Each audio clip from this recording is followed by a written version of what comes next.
we talk about games and the sexism in games, and given that gaming is going to inform the metaverse, even if some people are surprised to hear that, do you think that there's a link here between the way that games treat women and the way that society will treat women in the metaverse?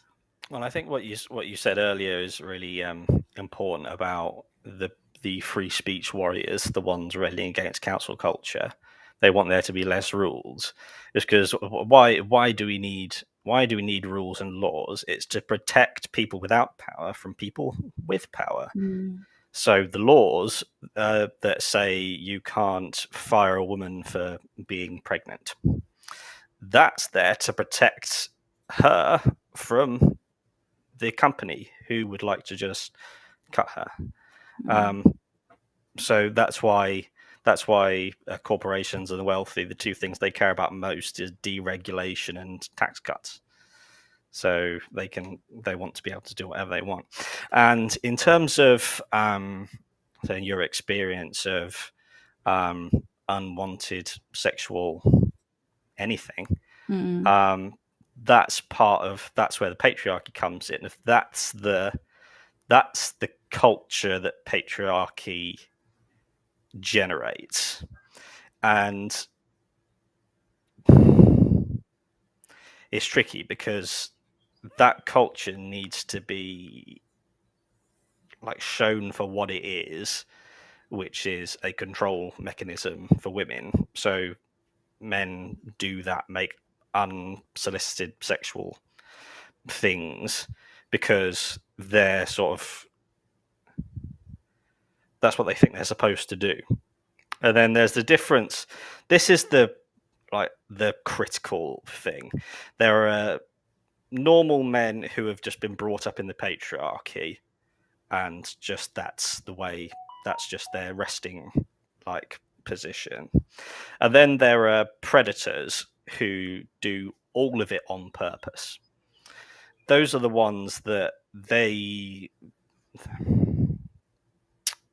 the ones that will be using the metaverse and this new kind of physical aspect to it to practice and to escalate.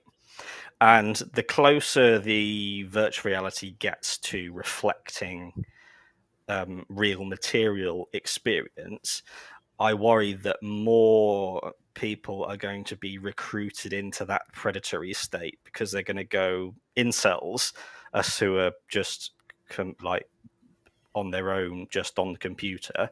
Suddenly they're going to be able to practice on that computer. And the fact that escalation in sexual and gendered violence, that should be the first thing that anyone everywhere talks about whenever something violent is inflicted upon a woman. Because, for example, you mentioned cyber flashing, being sent an unsolicited nude picture. That is exactly the same as doing it in public. Those two things are exactly the same, and that is a very early stage of someone who can escalate into violence against women, because that's the point where you can fix that. More often than not, you can go in, and that's where the culture change needs to be, and the law enforcement needs to be. Instead of coming in, oh, another woman's dead, oh, if only there was something we could have done. Early on, far, far, far back, you go, whoa, that is just, and then you might be able to educate that out of them. Yeah. But the culture needs, because look, if you've got, as with the metropolitan police, for example, at the moment, they are completely wrapped up in a culture of, we enforce the laws that we choose to enforce. We enforce them on women at vigils and not on our prime minister. But all the laws are the same. but the culture there is one that we don't have to follow it. Yeah. So you need, the culture is the thing that must be changed. Otherwise, Yeah. laws and regulations really won't have any bites to them, and we won't be safe. No, absolutely.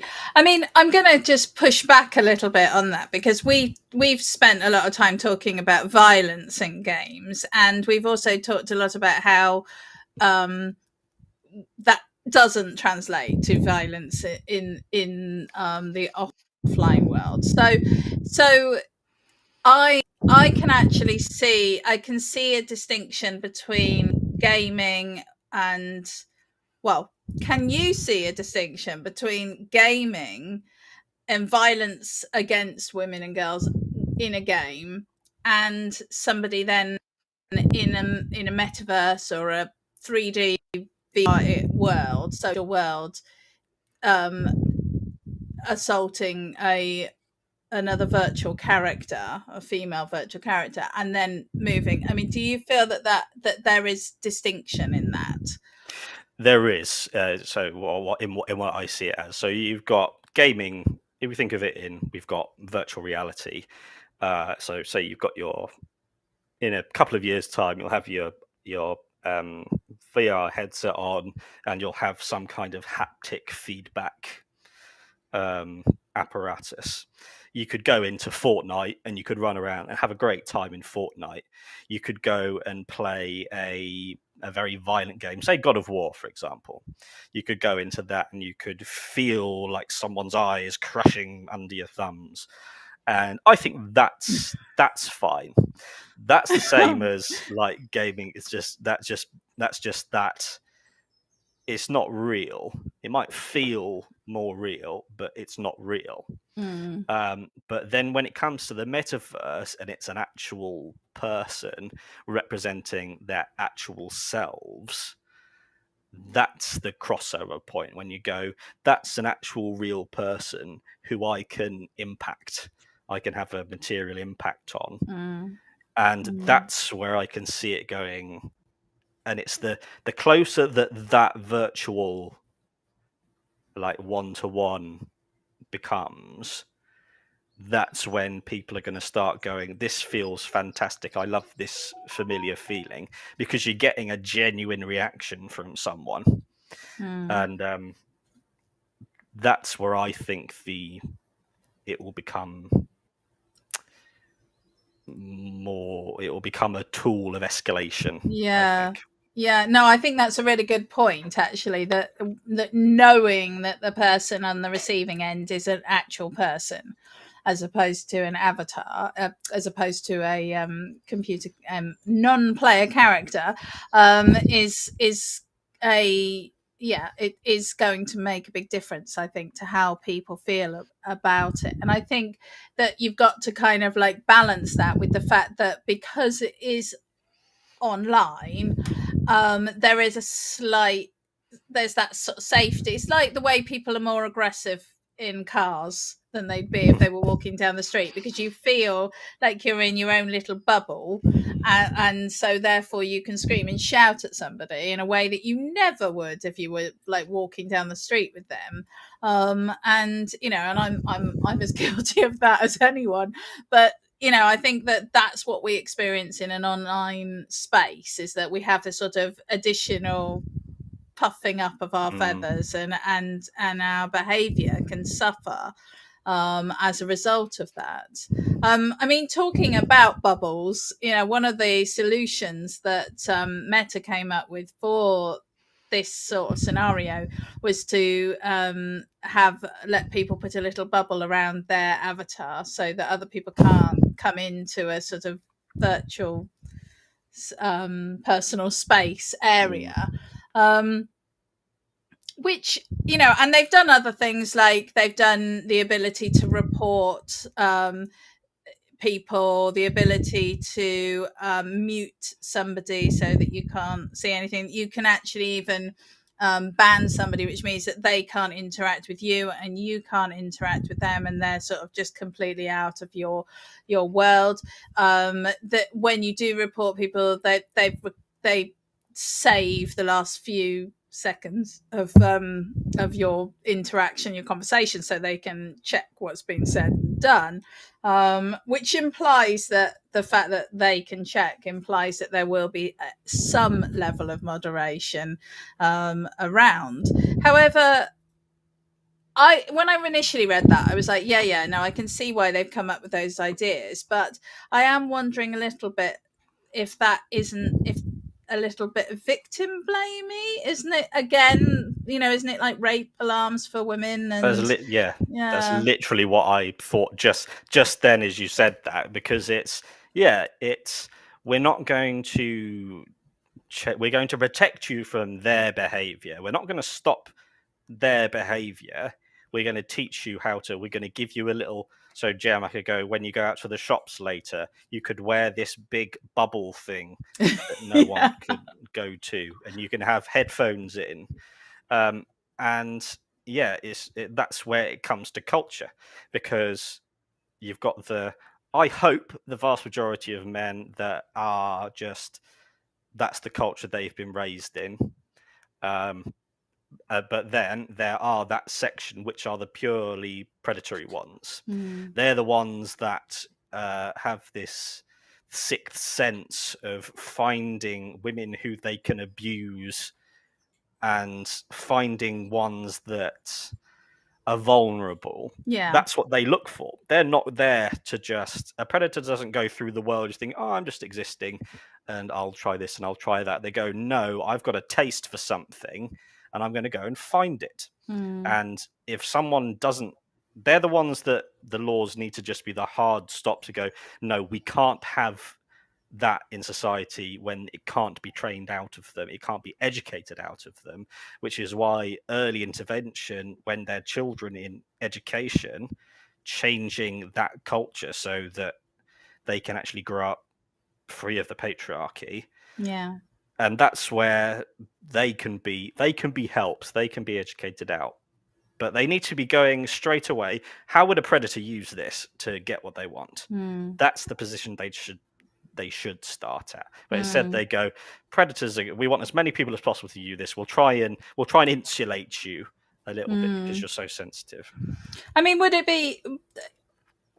be reasonable to have a zero tolerance policy on any kind of inappropriate behavior, in so much as that it's just an automatic week ban or something like that? Because and yes, there would definitely be unfair accusations, because fights happen and people have vendettas, but we know from the real world that actually those kind of scenarios are very limited and don't happen very often, and because with the metaverse we need to set up something quicker than we've got time to do in really, because it's going to take generations to completely change that attitude. So do you think that would be a potential solution, or is it too harsh?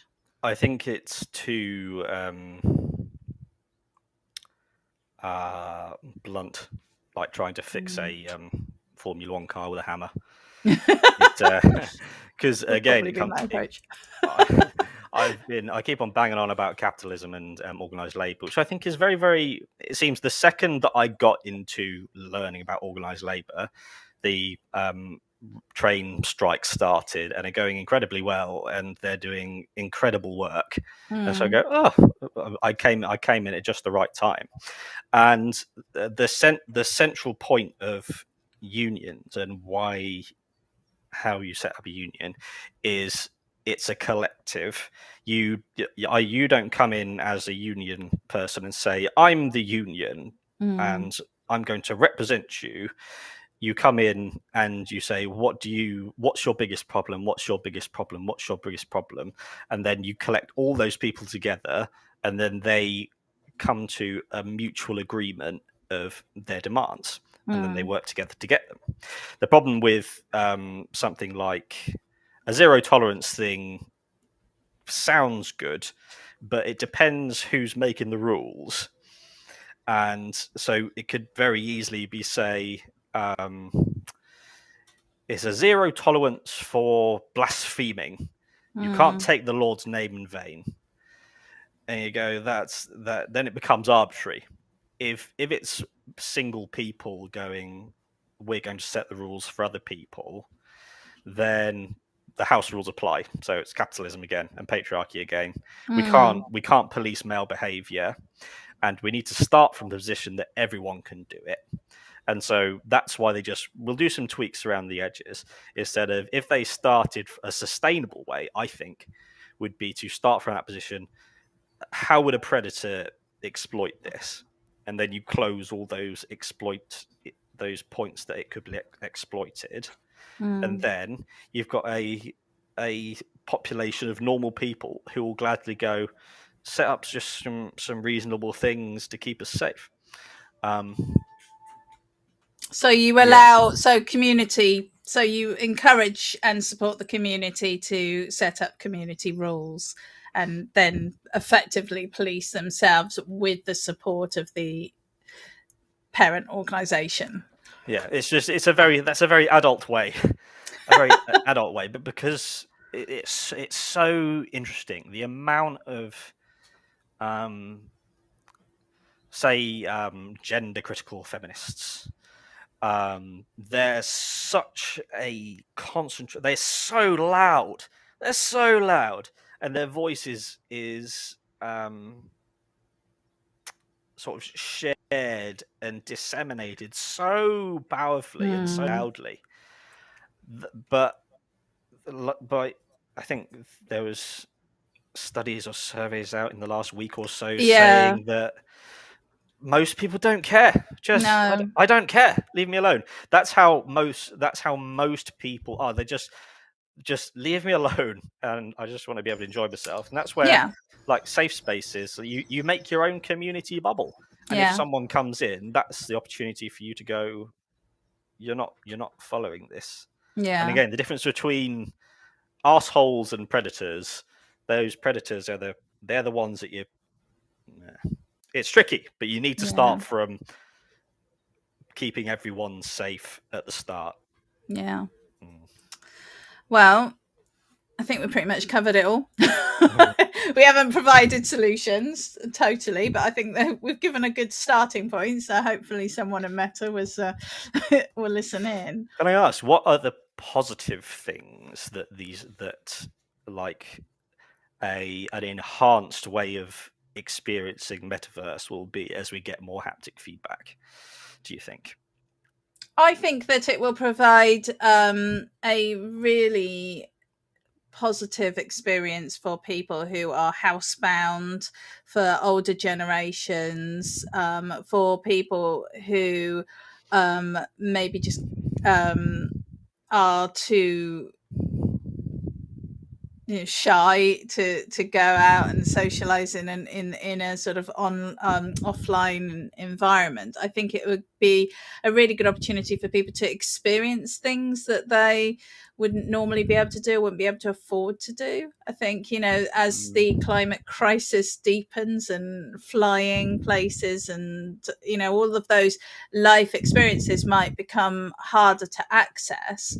And therefore, this could provide opportunity to do that. I think it'd be great. I mean, I've had a number of long distance relationships over the years, and I think, it will be fantastic for those, just allowing people to be in a sort of almost physical shared space wherever they are in the world. Same for families, and when you've got family living in Australia and the other half living in the UK or whatever. So I think it's really positive, and I do think that the conversations that we're having now about the metaverse are really reminiscent for me of the conversations, I'm showing my age now, the conversations that we had about the internet back in the 90s, and the hopes and fears that we had, and I think we can learn so much from what's happened so far for with the internet as it is today. Was it like Web 2.0?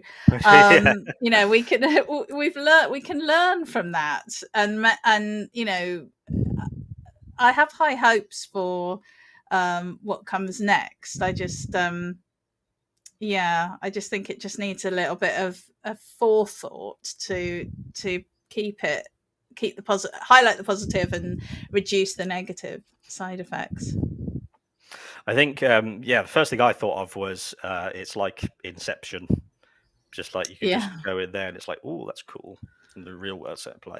Again, another first thing I came up was this would be amazing for disabled people.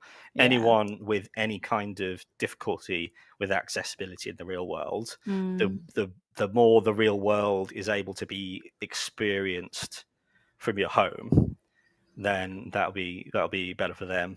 And also, it's another way to exist. But you just need to, just like with the gun violence, if you think of all the guns are locked up, so we're safe from guns. I know that there's a vanishingly tiny percentage of a chance that I'm going to be shot while I'm out and about. And then that's the place that we need to get to with society, where we go, those 97% of people who have committed rape, we're supposed to lock all of them up for a very, very long time, and then people can be safe. I've got 3 points of optimism going forward. Go for it. Yes. Number one, I hope that the organised labour movement in Britain is starting to build up a new head of steam. And I hope that will continue, because one of the courses I've been on saying that you can't rely on individuals and you can't rely on politics, because anyone can change at any time. You can't. They're good to have allies, but if you rely on them, then you're always going to be opening yourself up to vulnerability. So the more we build up that power themselves, rather than renting someone else's power and using it for good things, then the safer we'll be. And if these unions start winning big, then that's going to be a domino effect. Yeah. So that's number one. Number two, it took a little bit of a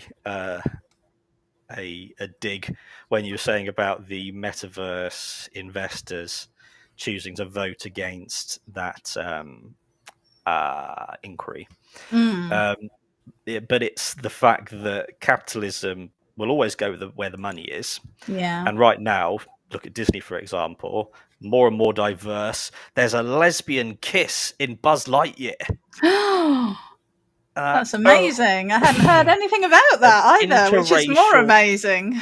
Interracial lesbian kiss where they're stood there with their new baby that I think they've just adopted. So that's where the money is, which means that, but capitalism is sleepwalking into a trap, because the more diversity that bubbles up from the bottom, all of a sudden they're going to find themselves drowning in it. Well, I mean, the thing with capitalism is that it isn't it doesn't care. It just wants the money. It's not well, I mean, it is an ideology, but it's not constrained in that way. So, if society changes attitudes, then capitalism will change too. I have a chicken and egg pondering of, I say, like there's capitalism and there's patriarchy. I wonder if you can fix patriarchy, that can fix capitalism, because capitalism is, I want the biggest pile, I want to have the most, which is such and I want to be the alpha of resources, and that's such a patriarchal trait of going, the most important thing is to be the alpha. And if you say it doesn't matter, there's no such thing as an alpha, then someone might suddenly go, I don't actually care about having the biggest pile anymore. Maybe we can have socialism. Maybe. That would be good. And forget fuck. And I think you talked about it was either that or in one of the podcasts about NFTs and cryptocurrency. Yeah, that's such a load of bullshit. It's just stupid gambling over things that don't exist. Yeah, it is. Yeah. It's one of those things that, you know, if we tried to explain it to an alien society, they'd just be like, "You what?" They did. Okay. Yeah. No. Just like NFT stands for no fucking thanks. And then off you go. So, yeah. Right. Well, I think we've covered it all. Is there anything else that you are burning to say? I don't. No, I think I've covered everything. Oh, awesome. Brilliant. Well, if you're interested in the metaverse, then I would recommend that you watch Free Guy, Inception, The Matrix. Everyone Gamer. Gamer. And then I'm going to have to mention Ready Player One, which I should love because it's all of my cultural references, but I hate because it's so teenage boys sort of fantasy thing, and it just annoys the hell out of me. Tech stuff called it a juvenile male power fantasy. Exactly, and when he said that, I was like, yes, finally somebody else has seen it, because I just hate it. I mean, I loved the movie. I liked it, but I hate the concept. I hate the story. I would also say, go read Snow Crash by Neal Stephenson. It's awesome. And then there's Neuromancer by William Gibson, although I personally preferred the other one that he wrote, which I can't remember the name of. That's not very helpful. But anyway, so yeah, I would say go and read about it, because it is coming. It's coming for us, whether we're ready or not. And on that note, I'm going to say thank you ever so much for listening to our little podcast. And we might be doing some sort of shorter sessions, and maybe less of us on than the usual 4 over the summer, because we're all out and about and around and busy. So and it's too hot, but we will definitely have something for you every Thursday. Did we do something on another day? I think we have stuff coming out all the time, really, but definitely on the Thursday. So please follow us on Spotify and iTunes, and is it iTunes? I got it wrong last time. I think I said Apple Podcasts. It's very vague. Okay, and you can watch us on YouTube and Twitch and everywhere. We're everywhere. Just find us, and give us a follow, give us a like, give us a share, and that's us done. I think we will say goodbye, and we will see you next time.